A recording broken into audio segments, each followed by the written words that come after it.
Hello everyone, welcome to recipes of Chikkamagaluru. ಎಲ್ಲರಿಗೂ ಹೊಸ ವರ್ಷದ ಹಾರ್ದಿಕ ಶುಭಾಶಯಗಳು. ಇವತ್ತಿನ ವಿಡಿಯೋದಲ್ಲಿ ಮಟನ್ ಬಿರಿಯಾನಿ ರೆಸಿಪಿನ ನೋಡೋಣ. ಇದಕ್ಕೆ ಬೇಕಾಗಿರೋಂಥ ಇಂಗ್ರೀಡಿಯೆಂಟ್ಸ್ ಲಿಸ್ಟ್ನ ನೋಟ್ ಮಾಡ್ಕೊಳ್ಳಿ. ಮೊದಲಿಗೆ ಮಟನ್ನ ಮ್ಯಾರಿನೇಟ್ ಮಾಡ್ಕೊಬೇಕು.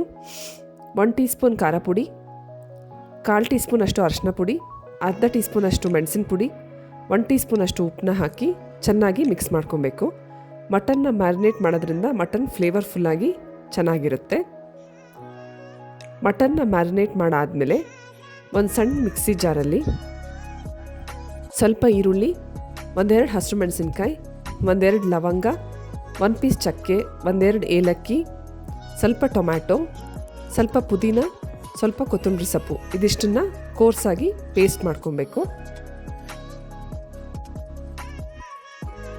ಕುಕ್ಕರ್ ಬಿಸಿಗಿಟ್ಟು ಅದರಲ್ಲಿ ಎಣ್ಣೆ, ತುಪ್ಪ ಹಾಕಿ ಉಳಿದಿರೋಂಥ ಚಕ್ಕೆ ಲವಂಗನ ಹಾಕಿ ಅದು ಸಿಡಿದ ಮೇಲೆ ಹಸಿರು ಮೆಣಸಿನ್ಕಾಯಿ ಮತ್ತು ಪಲಾವ್ ಎಲೆನ ಹಾಕಿ ಈರುಳ್ಳಿ ಹಾಕಿ ಈರುಳ್ಳಿ ಚೆನ್ನಾಗಿ ಸಾಫ್ಟಾಗಿ ಬೇಯೋವರೆಗೂ ಬೇಯಿಸಬೇಕು.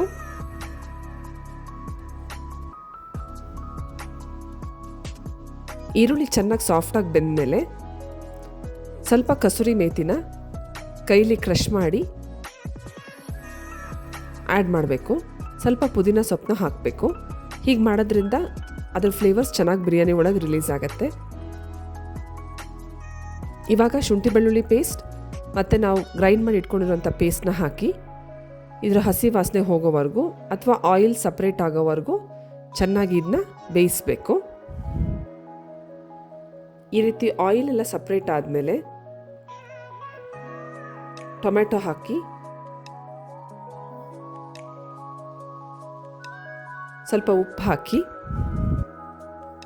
ಅರಿಶಿನ ಪುಡಿ ಹಾಕಿ ಚೆನ್ನಾಗಿ ಮಿಕ್ಸ್ ಮಾಡಿ ಟೊಮ್ಯಾಟೊ ಬೇಯೋವರೆಗೂ ಚೆನ್ನಾಗಿ ಬೇಯಿಸಬೇಕು.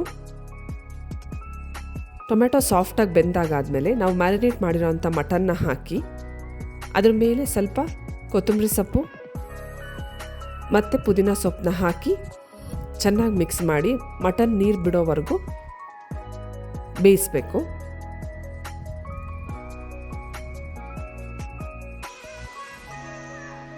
ಮಟನ್ ಈ ರೀತಿ ನೀರು ಬಿಟ್ಟ ಮೇಲೆ ಅದಕ್ಕೆ ಇನ್ನು ಖಾರ ಪುಡಿ, ಗರಂ ಮಸಾಲ, ಧನಿಯಾ ಪುಡಿ ಇದಿಷ್ಟನ್ನು ಹಾಕಿ ಚೆನ್ನಾಗಿ ಮಿಕ್ಸ್ ಮಾಡ್ಕೊಬೇಕು.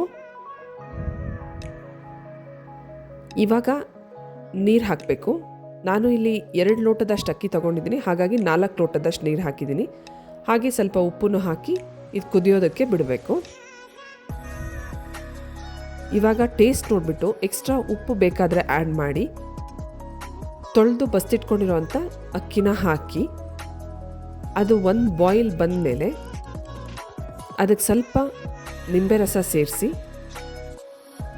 ಉಳಿದಿರೋಂಥ ಕೊತ್ತಂಬರಿ ಸೊಪ್ಪು, ಪುದೀನ ಸೊಪ್ಪು, ಪಲಾವ್ ಎಲೆನ ಹಾಕಿ ಕುಕ್ಕರ್ ಮುಚ್ಚಳನ ಮುಚ್ಚಿ ಸಿಮ್ ಬರ್ನರಲ್ಲಿ ಮೀಡಿಯಮ್ ಫ್ಲೇಮಲ್ಲಿ 1 ವಿಷಲ್ ಬೇಯಿಸಿದರೆ ಬಿರಿಯಾನಿ ರೆಡಿಯಾಗುತ್ತೆ.